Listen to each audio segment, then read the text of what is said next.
That's a rat. Hey!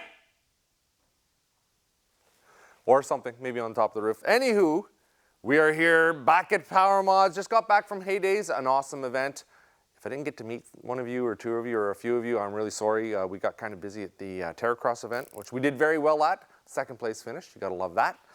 But now we are in the shop, in the bunker. We gotta get this machine done for the Toronto show. So this is the Elan, I don't know what to call it yet. Should it be called the Arctic Elan? The Mega Elan? I don't know, what are your thoughts? You guys let me know in the comment field below. We gotta get this engine ripped apart. This is the M800 motor. I forget what model it is. I just want to take a look and see if it's an HO. It's a non-HO, son of a gun. Kelsey's not gonna like that as much, but you know what? It is what it is. We have the engine. Anyway, it is what it is. We're gonna tear this apart. This is gonna go in the super duper Elan. And we need to get this engine out, the cylinder head, to Kelsey so he can work his magic. We want to have a 925 big bore. A 925 big bore in that Elan is going to be pretty insane with the 13.5-inch wide track. We're going to cut that down as well. But anyway, the mission for today is to get this baby apart right here. And let's see what we can do. Let's see what the inside of an Arctic Cat motor looks like. I have no idea. I just don't know what makes them run so fast compared to other engines. Because Arctic Cat are kind of known for their fast motors, right? Fast sleds. Kind of heavy, kind of old school in other ways, but yeah, kind of fast too at the same time.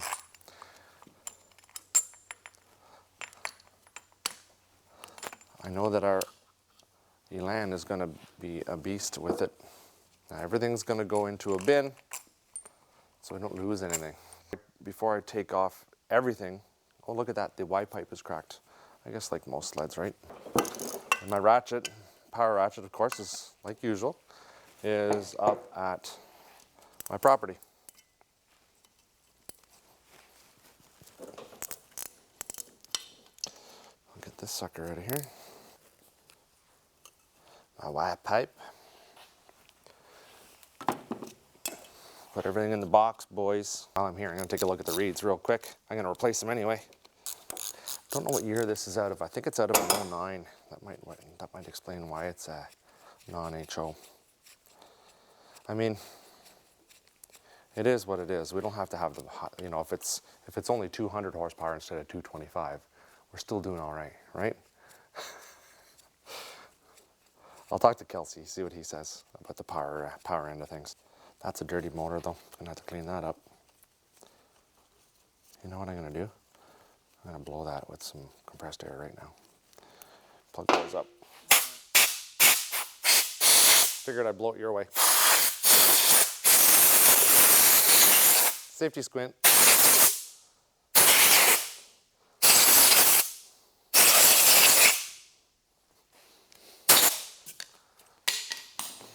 I got lucky. I picked up the engine and all the parts, all the electronics, all kinds of parts and pieces for this thing for cheap. I think I paid about $1,000 for everything.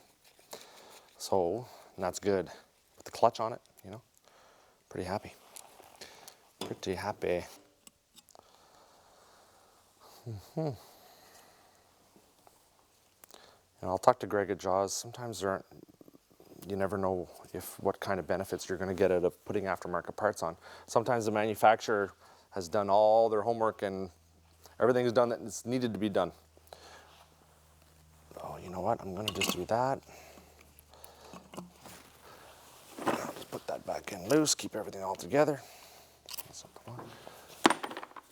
I did oil up the threads on this puller because you got a lot of pressure in there, a lot of stress in there.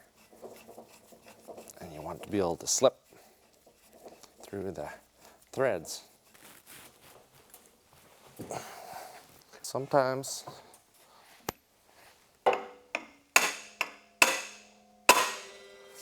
it's just waiting to come off, man. That's all it needs, is just that extra little hit All of a sudden she'll pop out. This motor's been sitting a while. I wonder what that inside of that looks like. So, dual plugs per cylinder. Why would they do that? Jamie? Why do you think? Eliminates dead spots in the cylinder. Eliminates dead spots. Dead spots of what kind of dead spots? Ignition, spark. Explosion? Maybe better fuel burn? Better fuel burn. They couldn't get it right with just one. That's right, they need to put 2 in there. Well, you know, on airplanes they have dual spark plugs, right? Yeah. But they also have dual magnetos, like dual coils. So if one goes down, you got the you've got the other one redundancy to keep you going. But yeah, unburnt fuel, lots more fuel burn, lots more power. Power. One thing I do know is this: when you do have to replace your plugs, you have to replace 4 of them. That's a little more pricey. Hey, Jamie? Definitely is. You know, if you're running... You gotta take 12 on it. Yeah, I know. How do you determine which one is bad? You know, when you got a bad plug, you're down. I don't know. Maybe you cat guys can tell me all the tricks, because I don't know. Or maybe you don't notice when the plug goes down, but I would think you would. It's gotta sound different still. It's gotta. So what do you think? How do you think these cylinders look? Good? Bad? Ugly? They should be okay. You think so? You got a feeling? Unless they blew a ring. Yeah, it seemed to turn all right. There wasn't any, there's no, nothing seemed sticky. Are you gonna look first, or are you gonna show the camera first? I will look first. Start crying, you know it's bad. We don't cry here. All our tears are tears of happiness. Oh, yeah. Start crying, it's good. Yep. At least we have most of the stuff we need. If you want to do an engine, you know, you want to put a different engine in another machine, you need pretty much a whole donor sled, because by the time you pick around and get the little odds and ends and sensors here and there and all the knickknacks, you're spending a lot of money. Yeah, the IQR 860, before it was the IQR 860, I pretty much had to buy every nut and bolt on that thing. Yeah, it was... sometimes twice. Sometimes twice. It was a pricey thing, man. Here. There's a little tube at the back here. Coolant hose, you might call it. There we go. Got a big screwdriver. Looks good. So the head's good. I don't see any issues in there. Nice. Nice. So Kelsey likes it. If you remove the studs out of the cylinders first, you can't plate studs. Well, you can, but he doesn't like to. So you put one nut on, and then the next nut. Tighten the nuts together.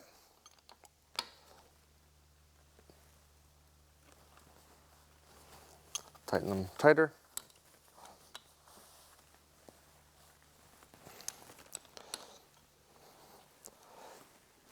And then the whole thing will come out. That's it. You have to do that times 8. Everybody wear your glasses. Holy moly. See, I'm covering this with my face, with my hand.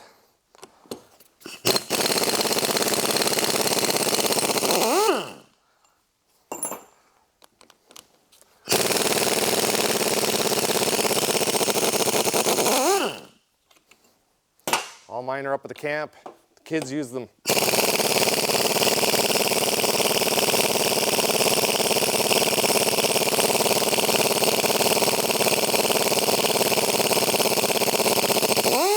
Now, before I go back in and put those back in. Like, at the assembly time, I'm going to go through and ream those threads out because there's corrosion on them. You can tell.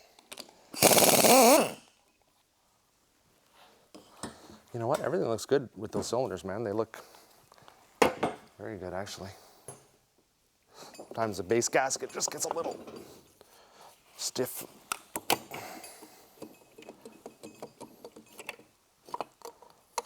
Like, dang. It's a good looking cylinder. Like, barely used.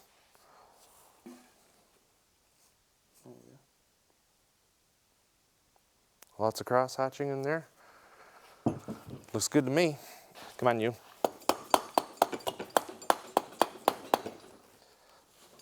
Kelsey wants us to go riding out west this year. You got to come out this year. Don't bring your camera, you won't be able to hold it.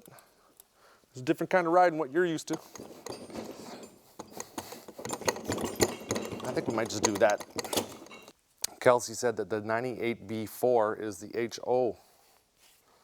The hoe.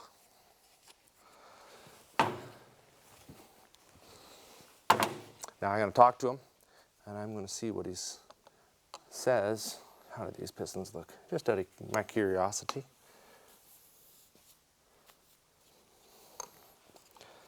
Actually, don't look too bad. Yep. Doesn't want to turn the magnetos pretty tight. There you go. Is that a little scoring on them? In that one spot? A little bit on the where the ports are. Both of them are the exact same. Yeah. Yeah. You're gonna put new ones in just because? New pistons. Well, the kit comes with pistons because it's overboard, right? Yeah. I don't know.